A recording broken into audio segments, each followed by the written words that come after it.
Olá amigos, que acompanham a TV Câmara de Tupã, no ar mais um programa TV Câmara Recebe, sempre com convidados especiais, tratando de assuntos de seu interesse. Hoje vamos falar da maior festa do futebol mundial. Claro, Copa do Mundo 2014, estamos vivendo, estamos respirando Copa do Mundo e com certeza até o próximo dia 13 de julho, todos os olhos de quem gosta de futebol do mundo inteiro estão voltados ao Brasil. Afinal de contas, nossa pátria, nosso país está sediando o maior campeonato do futebol mundial, Copa do Mundo 2014. E hoje, para falar um pouquinho sobre a situação da seleção brasileira, uma visão mais crítica e também apurada, estamos recebendo nosso querido amigo, um grande amigo nosso aqui de Tupã, uma pessoa muito querida na cidade de Tupã e em todo o Brasil, Dr. Pedro Mudley Bassan, Dr. Pedro Bassan, que é jornalista, advogado, também conselheiro do Corinthians e com certeza um amante do esporte e também participou aí de mais de 9 Copas do Mundo como comentarista, acompanhando grandes transmissões. Doutor Pedro,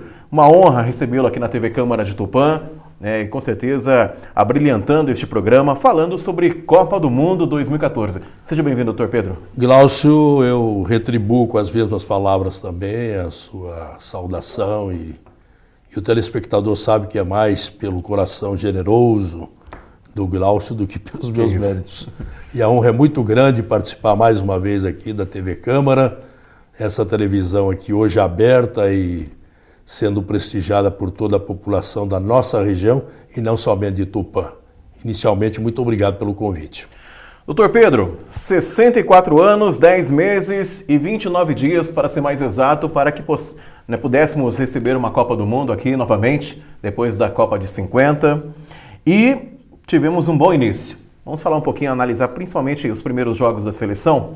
Brasil e Croácia, 3-1, muita festa, população feliz, mas acho que no segundo jogo já o sinal de alerta se acendeu.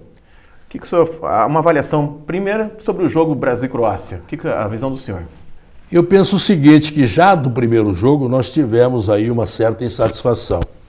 Não foi aquela seleção plena, aquela que o torcedor brasileiro exige, porque 200 milhões de telespectadores são realmente técnicos desse país.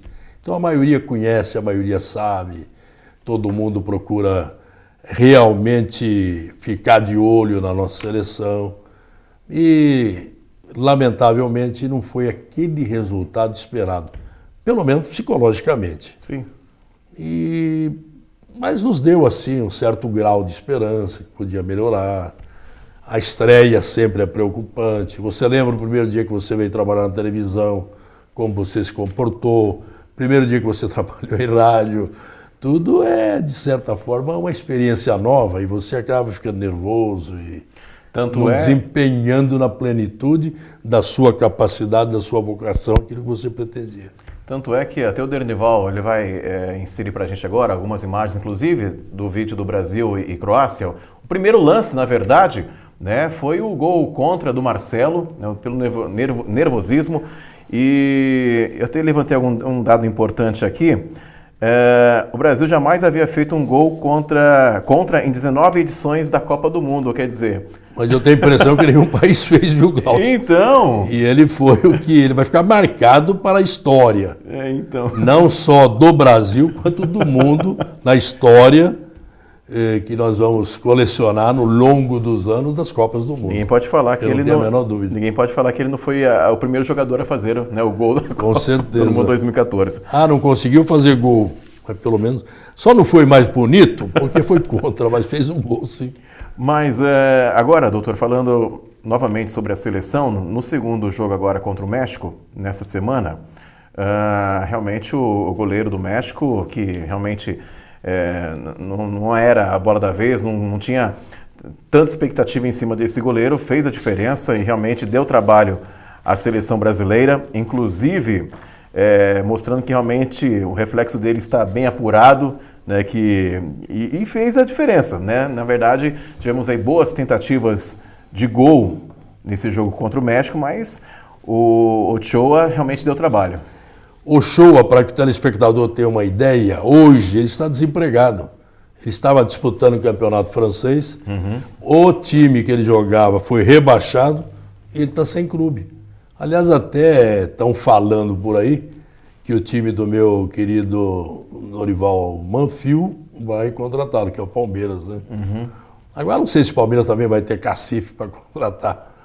Agora amanhã, por exemplo, o goleiro desenvolve uma missão meio ingrata, porque amanhã ele pode ficar com as penas na mão, Sim. como um goleiro ficou ontem também. Outro levar um gol debaixo das pernas, o goleiro sofre esses problemas. Então, ontem eu diria para você que foi um fenômeno, foi um fato diferenciado. Ontem foi catastrófico para o Brasil e altamente brilhante para o México. Porque nós poderíamos ter feito normalmente, em outra situação, aqueles 4 gols que o Ochoa tirou, Sim. normalmente. E o goleiro, como disse, ele está correndo esse sério risco a qualquer momento também de pegar as peninhas no ar aí. Ele corre esse risco. Com certeza. Então não posso nem avaliar ainda a condição dele, a qualidade dele. Tanto é que ele estava no campeonato francês, o time que ele jogava lá foi rebaixado. Então é difícil a gente avaliar à primeira vista. Nós temos que esperar pelo menos mais umas 2 rodadas e depois achar a média do que ele é capaz e do que ele não é capaz. Bom, eu queria pedir novamente ao Dernival mais imagens do jogo Brasil e Croácia. Bom, como eu falei no início do programa, o placar foi de 3-1. Neymar fez a diferença. Eu queria que o senhor falasse um pouquinho sobre a questão do Neymar, porque, como o senhor disse, são 200 milhões de técnicos. Todo mundo quer dar um palpite e todo mundo espera muito do Neymar. Tanto é que no segundo jogo contra o México, a gente percebeu que logo no início, né, o time do México realmente o foco era o Neymar, tanto é que já cometeram falta logo no início do jogo contra o Neymar. E me preocupa a questão do Neymar. Por quê? Vamos torcer para que não aconteça, mas de repente ele tem uma lesão, fique fora da Copa, enfim, da metade da Copa para frente. Você não acha que de repente a carga está muito pesada nas costas desse menino? Eu também acho agora, ele faz a diferença realmente, sim, claro. Ele desequilibra. Eu penso que se ele ficar fora desse time aí, o rendimento do time vai ser totalmente diferente. Ontem, por incrível que pareça, ele que fez as bolas assim, mais perigosas, alçou na área, cabeceou, chutou. Ele tem um potencial muito grande. Eu particularmente sou fã do Neymar, eu até já falei para alguns amigos, mas ninguém quer desmistificar o Rei. Mas eu já vi muitas e muitas vezes o Rei Pelé jogar. Falam que ele é o primeiro e único. Mas vi muito já o Neymar jogar também. Eu diria para você, sem medo de errar, ele é mais ainda do que o próprio Pelé, na minha ótica. Ele faz uma coisa que o Pelé não fazia, que é driblar com essa facilidade terrível. O Pelé tinha um bom preparo físico, tinha um bom pique, tinha uma destreza, tinha uma qualificação, claro. Ele não está à toa aí como o maior do mundo. Mas o Neymar, eu diria para você, comparando os dois, as duas épocas, vendo os dois como eu tive o privilégio de ver, o Neymar é mais craque, é mais jogador do que o Pelé. E a questão da filosofia Filipão? Ele está trazendo praticamente a mesma base da Copa das Confederações, né, mantendo praticamente os mesmos jogadores. O senhor acha que foi importante essa decisão dele de manter essa base, ou o senhor, de repente, na opinião do senhor, ele poderia usar um pouco mais, testar outros jogadores que estão no banco de reservas, de repente dar oportunidade? O senhor acha que é o momento de dar essa oportunidade ou ainda vale a pena manter essa base que veio lá da Copa das Confederações? Eu penso que sim, porque deu certo lá.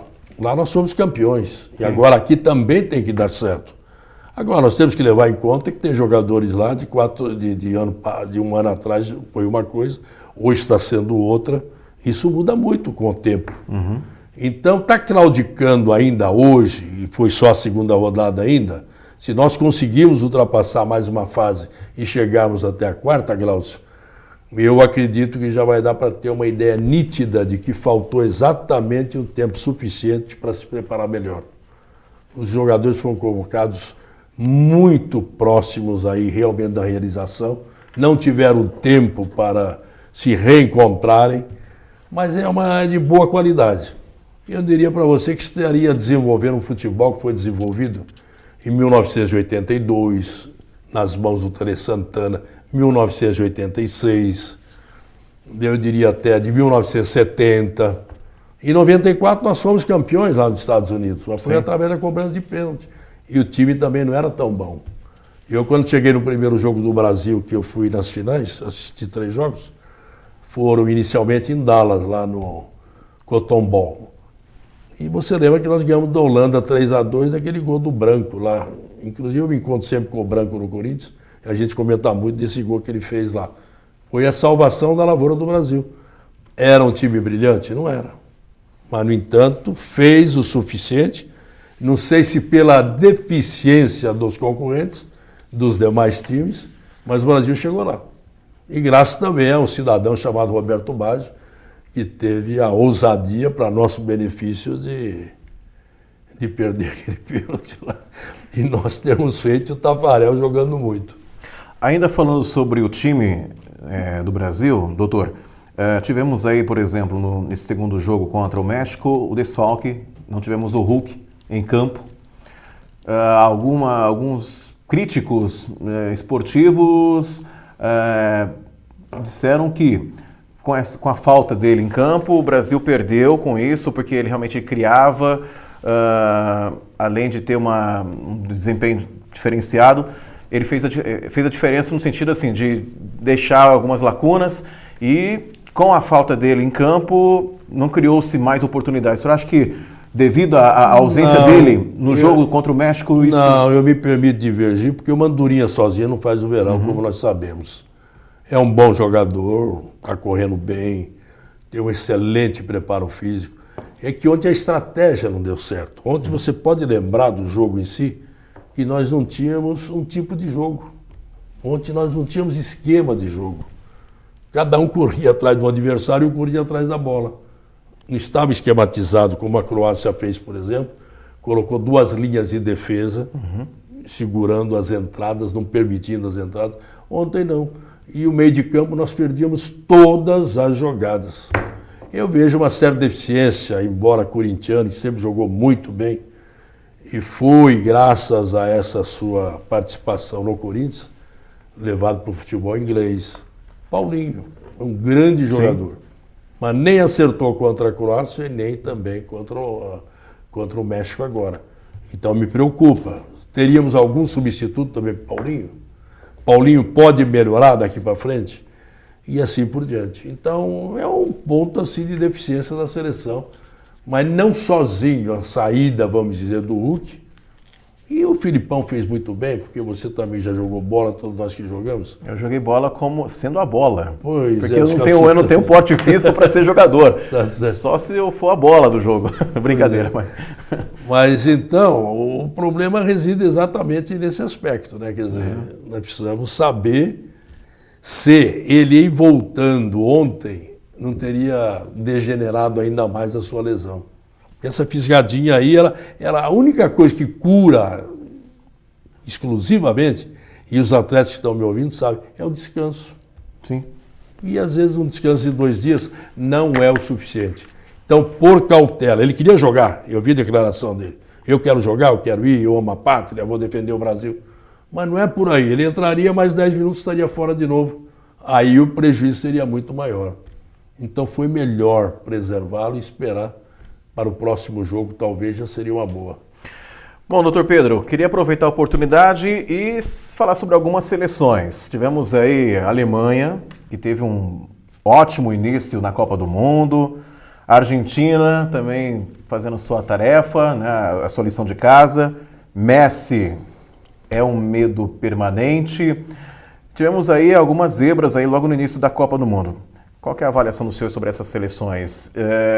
Risco de cruzarmos, é lógico, esse risco existe, de cruzarmos com ela aí na reta final da Copa do Mundo, mas assim, mediante as atuações do Brasil contra a Croácia, contra o México, o senhor não fica preocupado, de repente, a gente se deparar com uma Alemanha, com uma Argentina, por exemplo? Sabe por que eu não fico, Glaucio e telespectadores? A verdade é a seguinte, cada jogo é uma história, essa é a realidade. Vai muito do biorritmo, do astral, do preparo físico, do momento espiritual, uma série de fatores contribuem para fazer um bom jogo, para jogar um belo futebol ou não. Então, quem garante para mim, por exemplo, que a Espanha não estava num péssimo dia, enquanto que o seu adversário estava bem? E a mesma coisa com Portugal. Então, eu estou dizendo isso para ponderar de que ainda é muito cedo 2 rodadas. Eu gostaria de responder com mais sabedoria, com mais propriedade a sua pergunta, daqui a 2 rodadas. Depois da 4ª já vai dar para ter uma ideia se aquilo lá foi uma catástrofe ou uma realidade. Porque eu estou mais para catástrofe, para a Espanha e também para Portugal. Portugal nem tanto, mas a Espanha. E eu vou dizer para você, por exemplo, a Espanha perdeu o primeiro jogo lá na África. Uhum. Depois houve um jogo com o Paraguai, que inclusive fui assistir, nem naquele estádio maravilhoso principal que a África do Sul construiu em Joanesburgo, onde foi realizada a final, nem lá. Foi num campinho que tem no centro da cidade, tipo o nosso Pacaembu, por exemplo, em relação ao Morumbi. E jogou contra o Paraguai. E o Paraguai só não ganhou por questão de detalhe. Só deu Paraguai o tempo todo. Final do jogo, 1-0 para a Espanha. Final do campeonato, Espanha campeã. Então é muito cedo hoje, é relativo ainda colocarmos aí um prognóstico para... São tradicionais? São. Inglesa tem um campeonato? Tem. Portugal, Holanda, Itália, todos estão credenciados, Glaucio. Claro, sim, claro. Tem tradição na Copa do Mundo. Agora, garantir hoje, com 2 rodadas, nesse momento, fica muito difícil falar. E o próximo adversário do Brasil? Na semana que vem, teremos aí Camarões pela frente. O que o senhor acha? Olha, eles não têm aquela técnica apurada, mas nós já perdemos para ele, inclusive, Jogos Sim. Olímpicos, essa coisa toda. Mas é um time muito forte, é um time que corre, que briga, que também luta pela pátria, mete a pátria na ponta da chuteira. Eu já reparei bem nesse povo. São aqueles países africanos muito pobres, então eles querem se destacar no mundo de uma outra maneira, que eu acho plenamente válido, porque os atletas não têm nada que ver com os péssimos governos que possuem e não dão condições de vida que deviam dar para ele. Essa divisão do mundo também. Porque dividir a África, a Oceania, a Europa, é tudo criação de Deus, devíamos ser todos um povo só. E, lamentavelmente, não somos. Então, nós temos vários povos, várias raças, várias nações, fruto da ambição do homem. Mas aquele que foi criado, foi nascido sob, vamos dizer, essa bandeira, eu como brasileiro, vou fazer tudo pelo meu Brasil e como também o africano faz pelo seu continente e em especial pelo seu país. Com certeza. Bom, nós vamos para o primeiro intervalo comercial. Daqui a pouquinho, doutor, no segundo bloco, eu queria falar um pouquinho sobre o espírito da Copa do Mundo perante os brasileiros, né? Afinal de contas, tivemos aí uma abertura um pouco polêmica, alguns veículos de comunicação de outros países criticaram a nossa abertura, a nossa Copa aqui no Brasil, a abertura na Arena Corinthians, que inclusive também queria que o senhor falasse um pouquinho mais. O senhor, como conselheiro do Corinthians, acompanhou de perto a construção daquele espetáculo de estádio, mas tivemos aí uma abertura polêmica, alguns veículos, inclusive, que dispensa apresentações, que realmente não perdoaram, né? E criticaram de forma ferrenha a abertura aqui na Copa do Mundo. O presidente Dilma, né, também realmente a parte da torcida também não perdoou a presença ali da presidente. Então, nesse segundo bloco, eu queria que o senhor falasse um pouquinho, vamos falar um pouquinho sobre a questão, né, do sentimento Copa do Mundo perante os brasileiros, né, e o pós-Copa do Mundo, porque, inclusive, algumas pessoas dizem que parte desses estádios que foram construídos ficarão lá, né, ociosos, sem utilidade nenhuma. Não acredito que seja dessa maneira, mas enfim, algumas pessoas ainda levantaram essa questão que alguns estádios ficarão aí ociosos pós-Copa do Mundo. Verdade. Nós vamos então para o primeiro intervalo comercial, daqui a pouquinho voltaremos com o TV Câmara Recebe hoje especial, recebendo o Dr. Pedro Bassan, ele que é jornalista, advogado, amante do futebol, falando um pouquinho sobre Copa do Mundo 2014. Daqui a pouquinho a gente volta.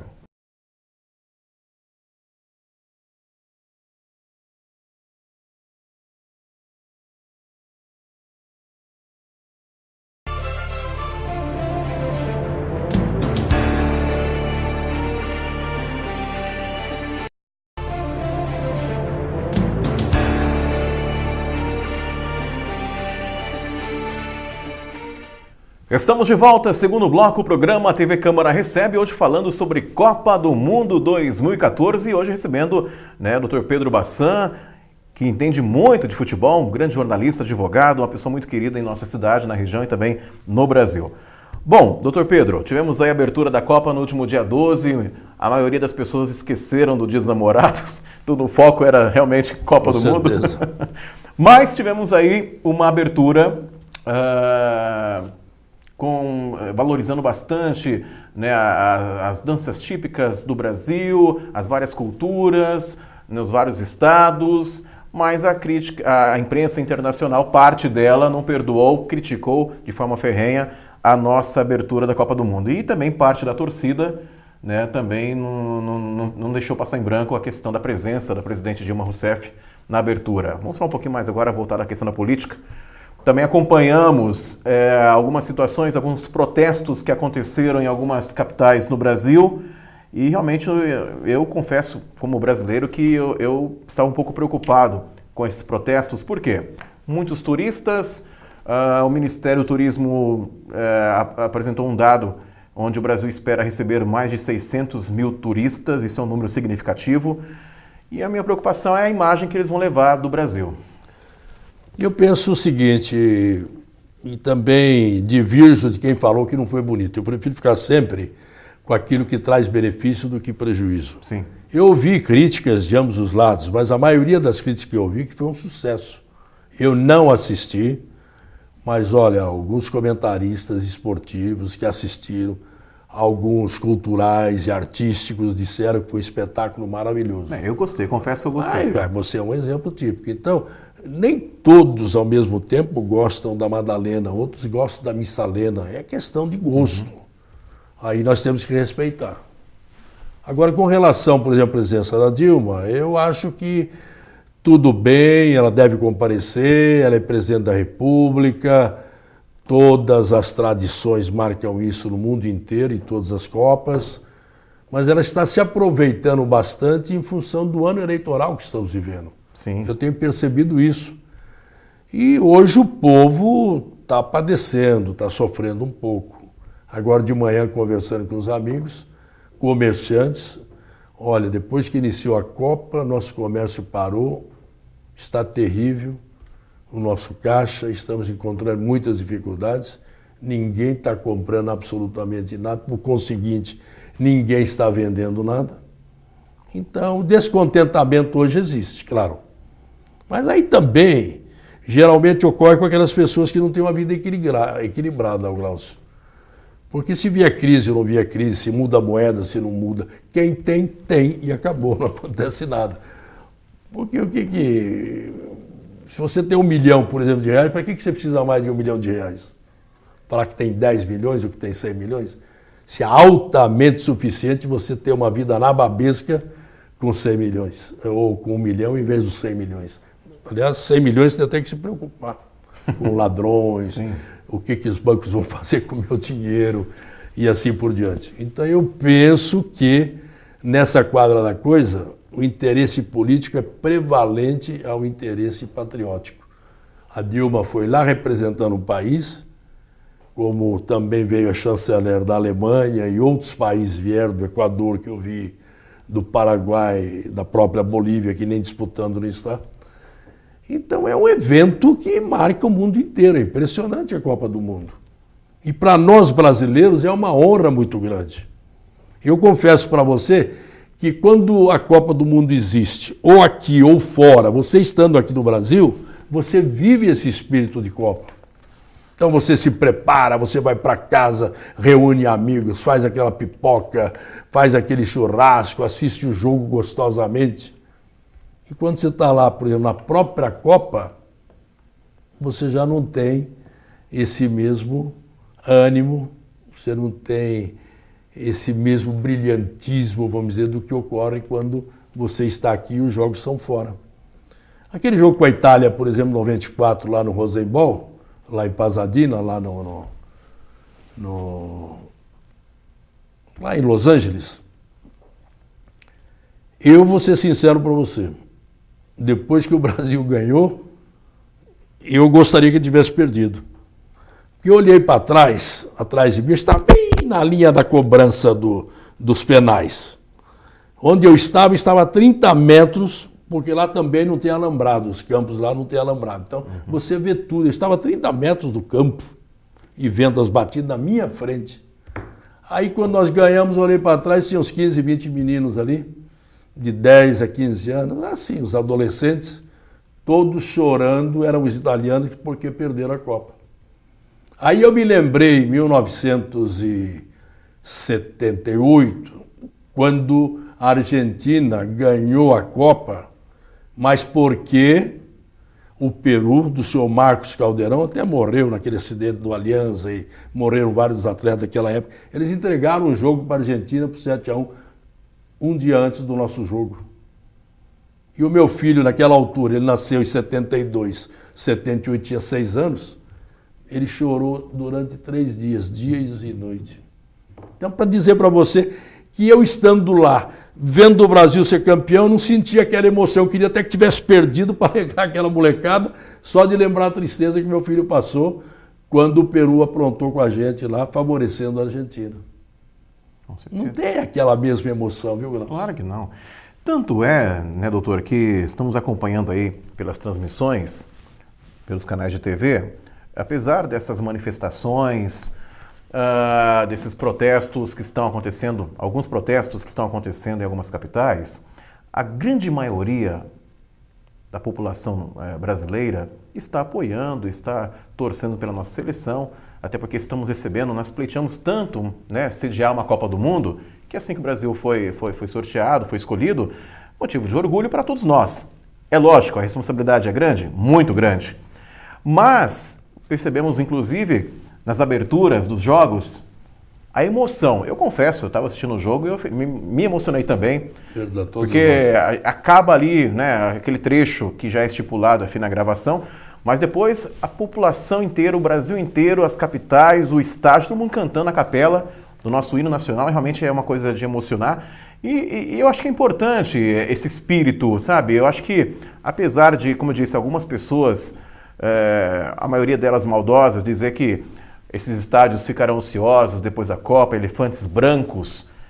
Eu acredito que os governos estaduais não vão deixar que isso aconteça, vão utilizar esses estádios em outras ações, atividades durante o ano inteiro. Claro. Eu acredito que a população não deva ficar preocupada nesse sentido. Eu tenho essa impressão também, agora, com relação, por exemplo, a esses movimentos, e pela forma como o Ministério da Justiça cuidou, juntamente com a Secretaria de Segurança, no nosso estado, tinha certeza do sucesso. Porque, olha, eles colocaram gente lá para dar segurança para o torcedor. Que é importante, né? Então, eu tinha certeza que era só tascar um spray de pimenta lá, resolvia tudo na hora. Todo mundo sairia correndo, aquelas bolinhas, aqueles tiros de borracha, aquela coisa. E realmente não aconteceu absolutamente nada até agora. Agora, esse pessoal que se revolta também, você pode notar que não está Glaucio, não está Pedro Bassan, não está ninguém. Estão aí uns que já são revoltados por natureza e muitos estão a serviço até dos próprios opositores do governo. Chamados Black Blocs, né? Black Blocs estão a serviço. Como quando infelizmente morreu aquele nosso colega lá, o cinegrafista da TV Bandeirantes. Ficou provado que aqueles meninos que soltaram aquelas bombas estavam a serviço de um candidato político que pagava R$150 por dia. Absurdo. Agora você fala, precisa existir movimento, essa coisa. A Constituição garante o movimento, mas não precisa também fazer da forma que faz, causando prejuízo para outros. Destruindo bancos, destruindo praças e prédios públicos e assim. Aí vem o outro e fala, bom, mas talvez se não tiver nada disso, essas manifestações não passam de uma procissão. Aí também não vai virar nada. Então tem gente que torce de todo jeito. É aquela história da Madalena e da Missalena, viu, Glaucio? Bom, doutor, ainda falando, lógico, o tema hoje é Copa do Mundo, a questão, por exemplo, nós tivemos aí a abertura, agora vamos puxar um pouquinho a sardinha para o nosso time. Nós tivemos a abertura na Arena Corinthians, é um estádio que realmente fez a diferença, motivo de orgulho, independente do time que você torça, realmente é um estádio, o Dr. Pedro Bassan também é conselheiro do Corinthians, e tivemos aí uma bela abertura, um estádio realmente que foi motivo de elogios, né, para quem gosta de futebol, para os torcedores que estiveram presentes. Sabemos que tivemos aí alguns contratempos no decorrer, né, da construção do estádio, mas foi entregue a tempo e também, é lógico, como eu disse, com algumas novidades, alguns diferenciais, como por exemplo o gramado, né, um trabalho diferenciado, inclusive, até queria que você falasse um pouquinho mais sobre essa arena, não puxando a sardinha para o Corinthians, mas realmente é motivo de orgulho para todos nós brasileiros. Não resta dúvida, a Arena, eu como falei para você e para o telespectador, de que já fui a 9 Copas do Mundo, estádio igual ao do Corinthians não existe no mundo. Ele é totalmente diferenciado. Não vou dizer para você que ele seria, assim, melhor do que o Maracanã, do que o Morumbi, porque lá no Maracanã cabem 150 mil pessoas. No Morumbi cabiam 150, estão permitindo 70, 80 mil por questão de segurança. São bonitos, também são imponentes. Mas o do Corinthians é moderno, ele atendeu uma realidade de hoje. É totalmente diferenciado. Nós temos lá, para você ter uma ideia, 2 ambientes onde a gente pode apresentar 2 shows ao mesmo tempo e sem usar o estádio. Jamais o estádio, o campo de jogo, vai ser utilizado para esses multishows, para esses outros eventos. Tem 2 e pode ser realizado ao mesmo tempo. Maravilha. Nós temos lá hoje 250 lanchonetes, para você ter uma ideia. Temos 45 restaurantes. Temos uma capacidade de estacionamento de 25 mil veículos. E eu estaciono dentro do estádio. Não são aqueles no entorno do estádio, dentro, debaixo das arquibancadas, porque é muito grande, é gigantesco aquilo ali, e uma alta capacidade. Foi feito tudo dentro da última palavra em termos de engenharia. Para você ter uma ideia, por exemplo, eu nunca tinha visto isso e ninguém deve ter visto, o gramado foi plantado semente por semente, a sua grama. E aqui em Tupã, no Rio de Janeiro, Morumbi, na Áustria, em Viena, em qualquer campo do mundo, planta com os blocos de grama. Sim. E aqui não, foi plantado semente por semente.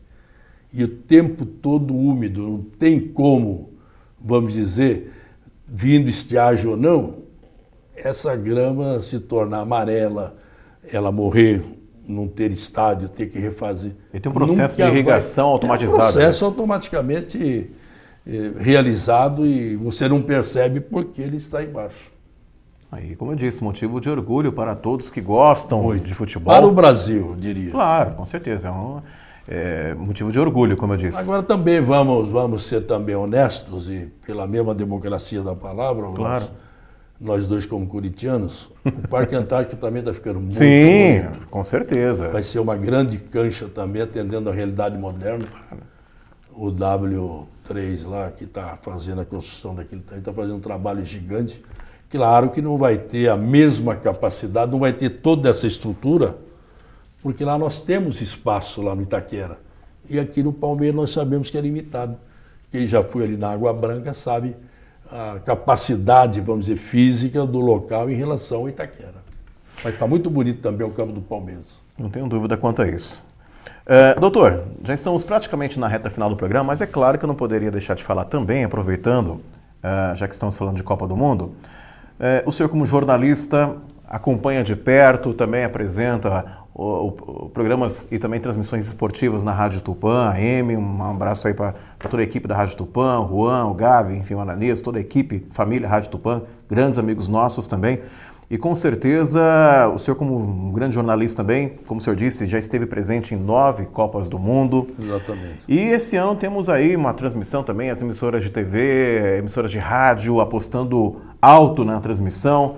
Né, muita gente, todo mundo sabe, é lógico, o Dr. Pedro é pai do nosso querido Pedrinho Bassan, que é um grande repórter da TV Globo, acompanhando também, fazendo parte desse time da TV Globo na transmissão. E eu queria que o senhor falasse um pouquinho na questão imprensa, num olhar jornalístico, o que o senhor está achando dessas transmissões? Porque a gente sabe também que existem comentaristas que, ao invés de agregar, só tacam pedra e, enfim, e não olham para onde vai acertar essa pedra. Nós citamos, inclusive, em off aqui, eu não vou entrar nesse assunto, mas alguns jornalistas que disseram na mídia que o Brasil teria comprado o título, que o Brasil vai ganhar o título a qualquer custo. Tanto é que logo no primeiro jogo contra a Croácia, naquele episódio do juiz, né, que contra o Fred. Eu estou tentando achar o nome dele aqui do juiz.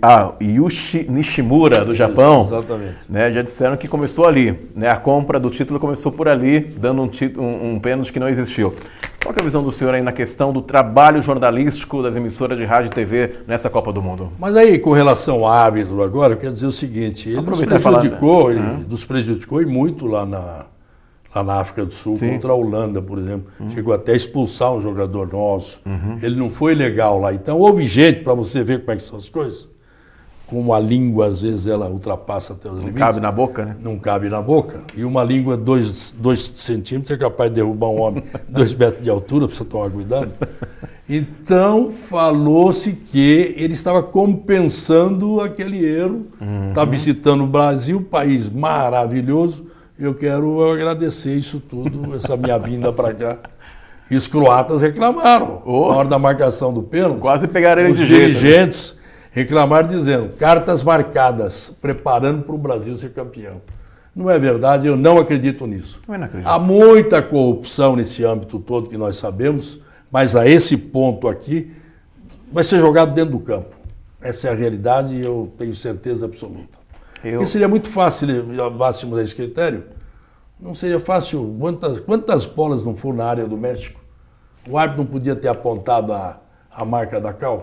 Sim. Vamos cobrar mais um. Vários impedimentos aí. Vários impedimentos ele poderia não ter dado e ter permitido o gol. Sim. Eita, que houve gol também. Não perdeu aquela do Fred, deu impressão que entrou, mas acabou não entrando, é verdade. Isso. O Denival está até lembrando, é verdade, não entrou. Mas então, essas especulações vão existir sempre. E não só com relação ao Brasil. Isso já houve em outros lugares onde também já tivemos as Copas do Mundo. É próprio do ser humano. Isso nós chamaríamos de maldade humana.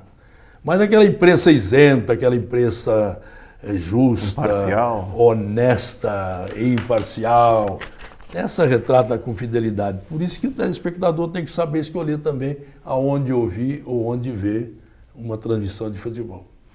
Bom, doutor Pedro, eu queria dizer que foi uma honra, né, entrevistar o senhor. Eu sou fã do senhor de longa data, também, de muitos anos. Me sinto lisonjeado em entrevistar o senhor, uma pessoa que realmente tem uma história, uma contribuição para a comunicação brasileira, né, um grande advogado, enfim, uma pessoa muito querida na nossa cidade. Leve um abraço nosso ao Pedrinho também. Muito obrigado. Um trabalho fantástico. E eu queria que o senhor ficasse à vontade para as suas considerações finais. Vamos torcer pelo nosso Brasil, se Deus quiser. Com certeza. Para que no dia 13 de julho possamos acompanhar uma belíssima final. Palpite do senhor, final, Brasil e quem? Vamos torcer para isso, mas Brasil e quem? Quem que o senhor gostaria aqui? Desses 4 ou 5 que eu enumerei, Argentina... Mas escolha uma, vamos ver. Alemanha. Alemanha. Se for possível, não sei. Queria que o senhor ficasse à vontade e mais uma vez agradecer ao senhor por estar presente aqui na TV Câmara de Tupã. Telespectador, eu queria publicamente prestar uma homenagem ao Glaucio também, que eu conheço, sei da sua capacidade, do seu talento, da sua vocação e acompanho, inclusive, seus programas na FM da Band. E você é muito talentoso, muito capaz. Obrigado. E cumprimento por isso. Obrigado, doutor. E você é um orgulho para todos nós da mesma classe. Obrigado. Eu também estou registrado na Rádio Tupã já há mais de 30 anos, sou funcionário da rádio também. E como radialista no DRT, jornalista no DRT também, nós somos colegas. Sim. Mas antes até de eu te conhecer pessoalmente, quem falava muito de você, gostava demais e admirava o seu talento, já era o nosso planteado Rubens Moreira, a quem eu quero prestar uma homenagem a ele, com quem participei. Eu apresentei o programa no Canal 23 por 10, 12 anos e ele participou comigo 6, 7 anos, entendeu? Sou muito querida. E ele te adorava também. E cumprimentar todo mundo aqui da TV Câmara, que já estive aqui certa feita. Ela continua maravilhosa e vocês estão difundindo, divulgando o nome de Tupã, que é muito importante. Em especial o trabalho que os nobres vereadores desenvolvem, também o senhor prefeito. Se não fosse um canal tão importante como esse, nós não saberíamos as coisas que ocorrem por detrás do Legislativo, não que sejam escondidas ou estejam às escuras, mas às vezes não são divulgadas assim na mesma proporção garrafal de qualquer outra notícia e o munícipe acaba não sabendo, não tendo notícia. E através desse canal, que ele hoje tem uma penetração regional, não é só Tupã. É muito importante e divulga muito o bom nome da cidade de Tupã. Parabéns a todos vocês. E muito obrigado pelo convite. Doutor, mais uma vez, muito obrigado pela sua presença. E hoje conversamos com o doutor Pedro Mudrem Bassan, jornalista, também advogado, um amante do futebol, uma pessoa, como eu disse, querida e amada na cidade, em todo o Brasil, no meio esportivo. Eu fui testemunha disso, inclusive, recentemente tivemos aí um jogo beneficente no estádio Alonso Carvalho Braga, e dos 22 jogadores, 24 fizeram questão de cumprimentar o Dr. Pedro. A gente viu de perto ali o carinho dos grandes jogadores, a exemplo do Neto, por exemplo, que quando viu o Dr. Pedro realmente fez questão de abraçá-lo. Enfim, é uma pessoa que é muito bem-quista e realmente muito bem-vinda em todos os campos de futebol, em todos os times, enfim, em todos os veículos de comunicação. Dr. Pedro, mais uma vez, muito obrigado. Muito obrigado, eu que agradeço. E hoje conversamos com o Dr. Pedro Bassan, falando sobre Copa do Mundo 2014. Vamos continuar torcendo pelo Brasil e, com certeza, dia 13, o meu palpite é Brasil e Argentina. Dr. Pedro, Brasil e Alemanha. Pois é, que dê Brasil, que dê Brasil. Sempre. Ficamos por aqui com o TV Câmara Recebe e voltaremos em breve com mais um programa inédito aqui pela TV Câmara de Tupã, a TV do Povo. Até mais.